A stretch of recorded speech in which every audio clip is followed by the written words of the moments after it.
नमस्कार, आदाब, सत श्री अकाल, जय भीम, नमो बुद्धाय। दोस्तों, इजराइल और ईरान के बीच जो पिछले 10 दिन से युद्ध चल रहा है, उसमें आज जिस तरह से हमने देखा कि अमेरिका ने एंट्री की और उसके बाद से अमेरिका ने कई जगहों पर ईरान के हमला किया और अब ईरान ने जवाबी कार्रवाई में यानी कि पलटवार करते हुए इजराइल पर एक बार फिर से जो है हमला किया है और ये हमला बहुत बड़ा, बहुत व्यापक असर इसका दिखाई दे रहा है। तकरीबन 10 महत्वपूर्ण जगहों पर इजराइल के हमला किया गया है और ये बताया जा रहा है कि करीब 10,000 लोग इजराइल छोड़ने पर मजबूर हो गए हैं। पूरे इजराइल में भगदड़ मच गई है।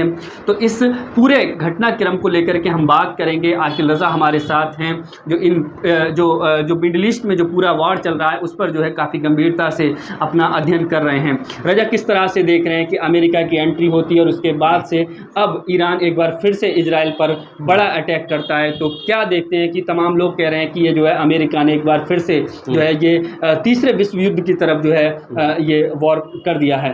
सबसे पहले तो सुशील, ये इस पूरे घटनाक्रम में ये समझने की ज़रूरत है कि इजराइल पहले से ही, जब से ईरान से उसकी शुरुआत हुई, तो वो ये पहले से ही अनुमान लगा रहा था कि क्योंकि उसे बैक हैंड सपोर्ट तो था ही अमेरिका का, अमेरिका खुलकर नहीं आ रहा था, लेकिन जिस तरह से बैक टू बैक एक दिन में 30-30 बैलिस्टिक मिसाइल से हमले ईरान ने इजराइल पर किए और तबाह करके रख दिया, तो उसकी मजबूरी बन गई। और बीते दिन इजराइल के प्रधानमंत्री वहाँ गए, अमेरिका गए, डोनाल्ड ट्रंप से मिलकर आए। ठीक है, नेतन्याहू ने मुलाकात की डोनाल्ड ट्रंप से और उसके तुरंत बाद यानी बीती सुबह में यहाँ पर हमला हो जाता है। इसका मतलब ये है कि मदद मांगी और मदद को स्वीकार भी किया गया और हमला किया। अब अमेरिका ये सोच रहा होगा कि हमारे हमले के बाद ईरान जो है शांत बैठ जाएगा, कुछ भी ऐसा कुछ नहीं होगा, लेकिन ईरान ने अपना रुख जो है वो स्पष्ट कर दिया, ये देखते हुए कि उसे पता है कि मिडिल ईस्ट की तमाम कंट्रीज में अमेरिका की एयरबेस हैं, सैन्य ठिकाने हैं और वो सब ईरान की रडार में है। मतलब ईरान जब चाहे उन पर हमला कर सकता है। तो ईरान ने अब ये सबक सिखाया है जवाबी कार्रवाई इजराइल पर करके कि अमेरिका से हम डरने वाले नहीं है। जो हमने सोच लिया है कि हमें इस लड़ाई को लड़ना है, और जो उनके ईरान के सुप्रीम लीडर हैं खमेनी, उनके कई सारे ऐसे बयान आए हैं जिसमें उन्होंने अपनी मौत तक का जिक्र किया है कि अगर वो लोग मुझे मार भी देंगे तो ये ना समझे कि वो हमसे जंग फतेह कर लेंगे, जीत जाएंगे, ईरान हार जाएगा। दरअसल ये ईरान की लड़ाई है ही नहीं, ना खमेनी की लड़ाई है। उन्होंने कहा है कि ये हमारे देश के सोल्जर लड़ रहे हैं और ये हक और बातिल की लड़ाई है। उन्होंने उसको इस्लाम का हवाला भी दिया कि जैसे इमाम हुसैन ने लड़ाई लड़ी थी कि हम बातिल के सामने, दुश्मन के सामने सर झुकाने वाले नहीं है, ये सर अल्लाह के सामने झुकेगा। वही चीजों को आगे बढ़ाते हुए अब उन्होंने ये कहा है कि जब हमने सिर अल्लाह के आगे झुका दिया तो हम किसी को भी सुप्रीम लीडर नहीं मानते। लेकिन इसमें एक चीज और है सुशील, सुप्रीम लीडर नहीं मानते क्यों? क्योंकि अमेरिका चौधरी बनना चाहता है, हर जगह सोचता है डोनाल्ड ट्रंप की हम मध्यस्थता कराएंगे, और अमेरिका ने ये बहुत बड़ी गलती कर दी है कि एक तरफ तो वो इस वॉर को और बढ़ावा दे रहा है और दूसरी तरफ कह रहा है कि अब पीस हमें चाहिए, शांति चाहिए। ट्रंप कह रहे हैं कि आप यानी कि ईरान से जो है वो शांति की अपील कर रहे हैं, युद्ध वापस लेने की अपील कर रहे हैं। तो अब वही तो, क्यों शांत कैसे हो जाएगा जब उसके सैन्य ठिकानों, उसके जो है जहां पर जो 3 जगह वार किया है अमेरिका ने, वो जहां जो जगहें चिन्हित करी हैं वो जगहें न्यूक्लियर साइट्स है। मतलब ये अनुमान लगाया उसने कि यहाँ पर जो है अपनी न्यूक्लियर एक्टिविटी कर रहे थे। ठीक है, उनको खत्म करने के लिए तो उसको न्यूक्लियर साइट्स को, उसको वो जो डोनाल्ड ट्रंप है, डोनाल्ड ट्रंप का जो संदेश है, जब उसने जानकारी दी तो कहा कि हमने 3 न्यूक्लियर साइट्स को ईरान की तबाह किया है और हमारा ये मिशन जो है सक्सेसफुल रहा।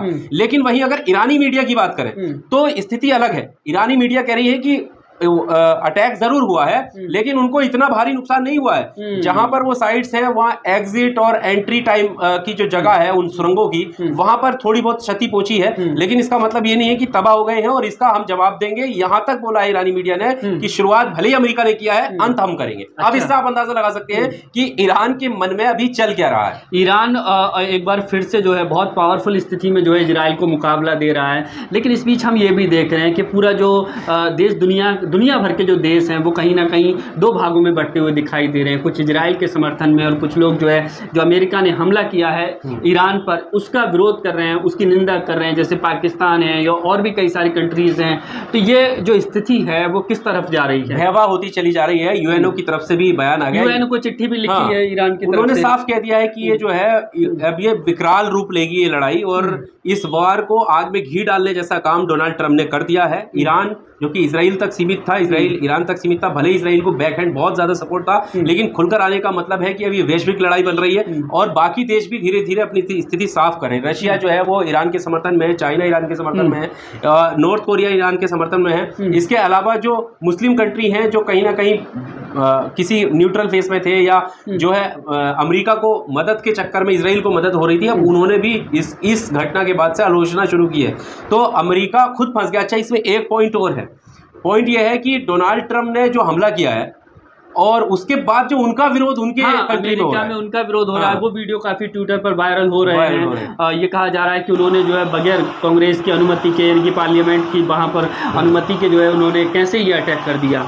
वही तो डोनाल्ड ट्रंप से ये सवाल पूछा जा रहा है कि आपने बिना हमारी कांग्रेस के, हमारी जो पार्लियामेंट है उनके बताए बिना आपने कैसे, यानी इसका मतलब ये है कि डोनाल्ड ट्रंप जो कल तक, यानी एक और झूठ, बड़ा झूठ उन्होंने बोला। कल तक वो कह रहे थे कि तो कम से कम 2 हफ्ते तक तो हम ये फैसला ले नहीं सकते, जंग में हम शामिल नहीं हो सकते, ठीक है, अभी वक्त लगेगा कुछ भी कहने के लिए, और अगले ही दिन आप हमला कर देते हो, ठीक है। जब हमला कर देते हो इसका मतलब ये है कि उन्होंने ना सिर्फ बाकी दुनिया को धोखा दिया बल्कि उन्होंने अपने नागरिकों के साथ भी गद्दारी की है। अपने नागरिकों को, अपने सांसदों को, अपने नेताओं को नहीं बताया गया, इसीलिए उनका विरोध है। और ये तस्वीरें जो हैं वो गवाही दे रही हैं कि अमेरिका की सड़कों पर अमेरिकी नागरिक हैं और डोनाल्ड ट्रंप को गो बैक के नारे लगा रहे हैं और ये पूछ रहे हैं कि तुमने ये हमला ईरान के ऊपर क्यों किया। तो डोनाल्ड ट्रंप 2 तरीके से फंस रहे हैं। पहला तो ये कि अपने नागरिकों के प्रति जिम्मेदार नहीं बने, झूठ बोले, और दूसरा ये कि जो अमेरिका चाह रहा था कि शायद हम हमला कर देंगे तो चौधरी बन जाएंगे और ईरान डर के जो है पीस की तरफ जाएगा, टेबल पर आएगा, जंग रुकवाने की बात करेगा, सीज फायर की तरफ बात करेगा। ईरान ने ऐसा कुछ किया ही नहीं।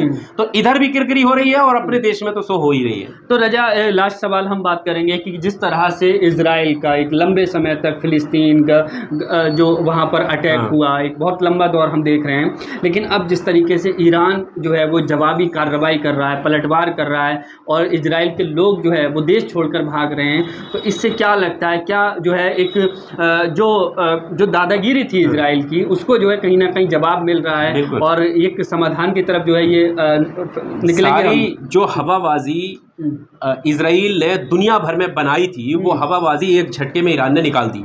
सीधे लफ्जों में कहें तो उससे पता चलता है कि इजराइल के जो नागरिक हैं उनके अंदर कितना कॉन्फिडेंस है, ईरान के जो नागरिक हैं उनके अंदर कितना कॉन्फिडेंस है।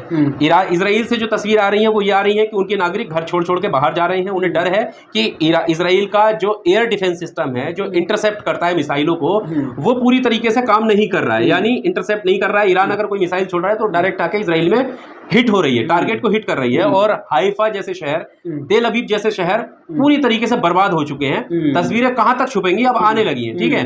तो ये हालात हैं। वहीं अगर हम ईरान की बात करें तो ईरान के नागरिक हाथों में ईरान का झंडा लेकर सड़कों पर नारेबाजी कर रहे हैं और अपनी सेना को, अपने देश को समर्थन दे रहे हैं। उनकी मजबूती उनसे कहीं ज्यादा, उनके इरादे ज्यादा फौलादी दिख रहे हैं। तो इससे ये पता चल रहा है कि इजराइल का जो कहीं ना कहीं हवाबाजी बनाई हुई थी और जो वेस्टर्न कंट्री का सपोर्ट था इजराइल की हवाबाजी बनाने में, कि मोसाद उनकी इंटेलिजेंस सबसे मजबूत, उनका ये डिफेंस सिस्टम आयरन डोम नाम से बहुत मजबूत, और बिना इजराइल की अनुमति के वहां परिंदा पर नहीं मार सकता, ये ईरान ने सारी हवाबाजी निकाल दी है। अब इजराइल को ये पता चल चुका है कि अब तक मजबूरी है अमेरिका की कूदने की। अगर प्रेशर ना होता तो अमेरिका भी नहीं आता, और इजराइल को ये पता चल गया था कि अगर अमेरिका नहीं आता है तो 2-4 दिन में उसे मजबूरी में घुटने टेकने पड़ जाते, ईरान उसे घुटने टेकवा देता। और अभी भी जखीरे की अगर हम बात करें तो ईरान के अंदर मिसाइलों का जखीरा है, वो लगातार इस लड़ाई को लड़ सकता है, लेकिन इजराइल के पास वैसा कुछ नहीं है। डिफेंस सिस्टम जो थे वो भी उसके नाकाम साबित हो रहे हैं। बिल्कुल, आप देख रहे हैं कि पूरी देश दुनिया में जिस तरीके से इस वॉर को लेकर के जो चर्चाएं हो रही हैं, उसमें जिस तरह से अमेरिका ने एंट्री की और अब डोनाल्ड ट्रंप खुद जो है अपने देश के नागरिक हैं उनके निशाने पर हैं, विरोध का सामना करना पड़ रहा है। और ये कहा जा रहा है कि डोनाल्ड ट्रंप ने जो है आग में घी डालने का काम किया है। तो ऐसे में अब ये देखना होगा कि ये युद्ध जो है वो किस दिशा में जाता है, कब इसका समाधान निकलता है, किस तरीके से जो है शांति व्यवस्था कायम होती है। तो फिलहाल इस वीडियो में सिर्फ इतना ही। आप लोगों की क्या राय है कमेंट करके जरूर बताएं। चैनल पर अगर आप नहीं तो प्लीज़ चैनल को सब्सक्राइब कीजिए, वीडियो को लाइक कीजिए, शेयर कीजिएगा। शुक्रिया।